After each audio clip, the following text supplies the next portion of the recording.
A shed update and a quick update. And ladies and gentlemen, you have to forgive me. Still got to do a lot of shed updates because we got a lot of stuff in here. Even got stacked on the floor. But we got to do it early in the morning because it's all ready hot. So, I got to get this one out of the way. There's an antique store. I call it an antique store. They used to sell antique, but they sell kind of more modern stuff. But if you ever go to antique stores, I'd check them out because they do sometimes sell kits. And one of them is the Enterprise D.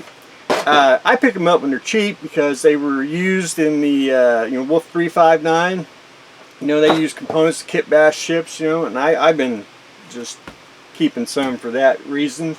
It's only missing the shuttle bay door, but other than that, it's assembled or partially assembled and painted, like that, which no big deal. I mean, some kid probably put it together and enjoyed it like I did when it came out.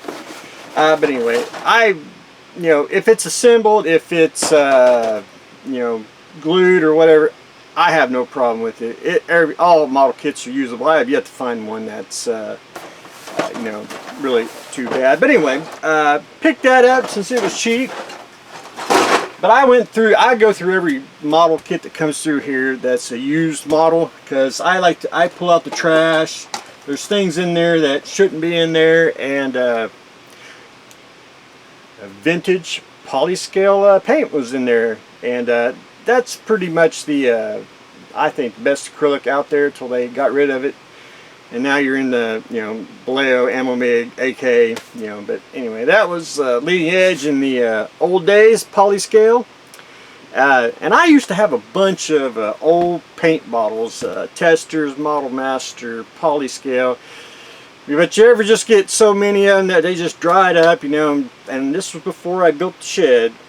I basically had to get rid of them, and now I kind of wish I would have kept some. So when I get old polyscale or old vintage paints and all that, I'm going to start, because I do got a couple glues over there, I'm going to start putting these inside the art. Remember where I put that, because it needs to go down that way. Up next, again, I'm kind of breaking my rule here. I don't like to add toys to the shed unless it's model related, but I'm going to make an exception. This is Jada's Mack truck. But he's in 1/24 scale. I didn't know they even made one that big. So, you can make a 25th scale trailer to go with Mack here from Cars. So I thought, I do like my tractor trailers, so I will add Mack to the art. That was just a cool find I found yesterday. But anyway, adding Mack to the art. I thought I had one kit, but I actually have two of these, and I actually found it again at Sprue Brothers, which you can tell by the tag which is coming out, but that is the Titan AE Drage Alien. I like this kit. I think it's an unsung kit from Polar Lights, and when I mean that, I think it's the pose of the kit, the subject of the kit. I even like the movie. I think it's really well done, and I think it's just one of them kits that, and a lot of people are like, what is that? I never heard of that or seen that kit. It's one of those that falls in that crack. But anyway, I think I know I built one. I got one over there. That's two, and this is three, which again, that's the way we like to work here inside the art. But anyway, add another Drage Alien to the art. There's a place here in town. It's I call it, it's a toy mall. It's supposed to be an antique toy mall. They sell collectible stuff. They also sell newer stuff. They do get model kits, but you have to go about every 2 weeks because they don't really stock a lot. They do too. But anyway, I have one over there. I don't know if I have two, but I picked up Dick Tracy, and I like this kit because I do like Dick Tracy. Dick Tracy's also from Oklahoma, which is also a thing I like real well. I seen a gentleman make the Green Hornet out of him when he just basically sculpted a mask over here and then paint everything the Green Hornet, which I always thought was probably the coolest career. I thought they could do that with this kit. Get the Green Hornet license and make so much you could do. But anyway, that's also another reason why I wanted it, to make Green Hornet out of the old Polar Lights Dick Tracy kit. So anyway, adding another Dick Tracy to the art. I do add literature, and I didn't think I had this, and this is a 1980s one. It came out in '79, so I assume there's a cover, another cover for the '81, and that is the Scale Modeler's Handbook, which is a very, very classic by Chris Ellis. Again, pretty good shape. I know it's a public library book, so hopefully I don't get penalized for it. But anyway, it's a really good shape. It was cheap. I mean, it's just, it has old school information, which I think is very relevant for today. If I can get the, just tells you how to build models, you know, and there's just other different stuff, reference, you know, how to scratch build, sand cut, you name it.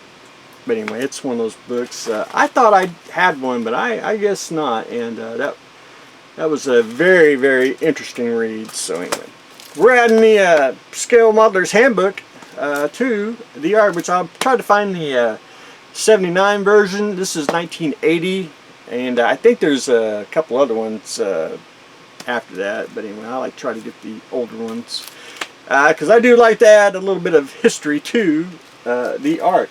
And last but not least, again, went to an antique store. This is a kit I've never owned, but I finally own one, and now I own two. And that is the MPC Raiders of the Lost Ark action scene base. I like these kits.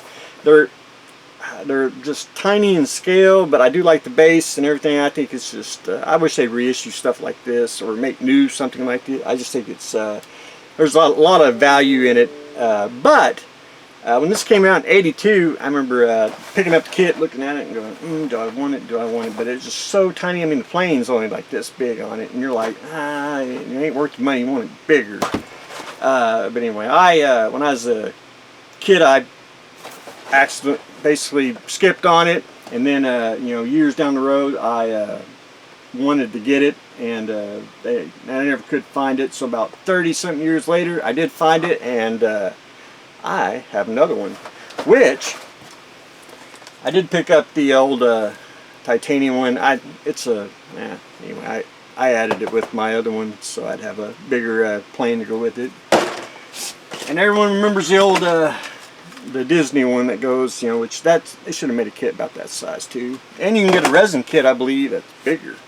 But anyway, that's and when I bought this, the guy said it wasn't complete, but when I got it home, I had to again rip out all the trash and the other parts in it, because there was 2 kits of 72nd scale soft plastic figures that was in it, but the vehicles were there, so it was complete. But anyway, that's one of these kits. There is one action scene base that I do not have, and I'd like to have it, and that's the Dungeons and Dragons. I think they have 2 kits, and I'd like to have one. Again, they don't have to be complete. I just like to have one in the box because I vaguely remember seeing them growing up, and I do like this type of stuff because I think it's just absolutely fun. And now I have 2, which, you know, that's the way we like to work inside the art. But anyway, that's what I got going today. And also, you know, that was either birthday or Christmas at one time, because sometimes you always get the Christmas or birthday paper that's still attached. But anyway, that's what I got going on today.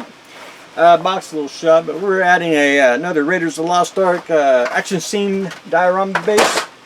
Adding Dick Tracy, another Dre's Alien, and of course we like to add literature to the art. Anyway, that's what I got going on today. We'll try to do some more when it gets a little bit cooler. But anyway, that's what I got going on today. Stay tuned for the next exciting episode.